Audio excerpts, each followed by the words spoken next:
இந்த சண்டை நடந்துச்சு. அந்த நேரம் பொடியன் சண்டையில் ஆமியில் புடி போட்டுட்டான்னு இவங்க சொன்னாங்க. பொடியன் இல்லைன்னு சொன்னவங்க. அவனோட சிநேகித பிள்ளைங்க 5 பேர் வந்து சொன்னாங்க. அவன் வந்து உசுரோட இருக்கிறான். அவனை சும்மா வீரச்சாவுன்னு சொல்லக்கூடாது.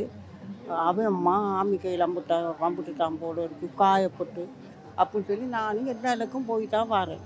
எனக்கு ஒன்று வேணாம், காசு பணம் வாங்கினா எப்போவுமே வாங்கலாம். எங்களுக்கு உயிர் தான் பெருசு. என் பிள்ளை வந்தால் நான் உடைச்சி சாப்பாடு கொடுப்பேன். அதான் எங்களுக்கு முக்கியம். நீங்கள் இவரை தேடி எவ்வாறான செயற்பாடுகளில் ஈடுபட்டீங்க? எல்லா இடமும் எழுதியிருக்கோம். ஜெனிவா பேச்சுவார்த்தைக்கு இப்போ இவர் கொடுத்துருக்கோம். ஐசிஆர் கூப்பிட்டவங்க அங்கே கூப்பிட்டு சண்டை வந்துருச்சு எனக்கு அவருக்கும். ஏன்னு கேட்டால் சாப்பாடு கொடுக்க சொல்லி கொண்டாந்து எங்கட ஊரில் வந்து கொடுத்தவங்க.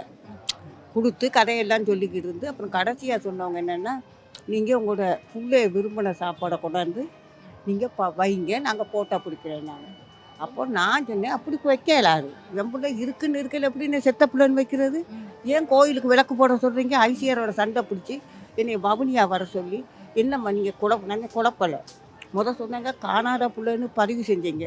கடைசியாக சொல்கிறீங்க எல்லாம் அந்த புள்ள விருப்பப்பட்ட சாப்பாடெலாம் கொண்டு வச்சு கோயிலுக்கு விளக்கு ஏற்றுங்கன்னு என்ன நாங்கள் ஏற்றுறது?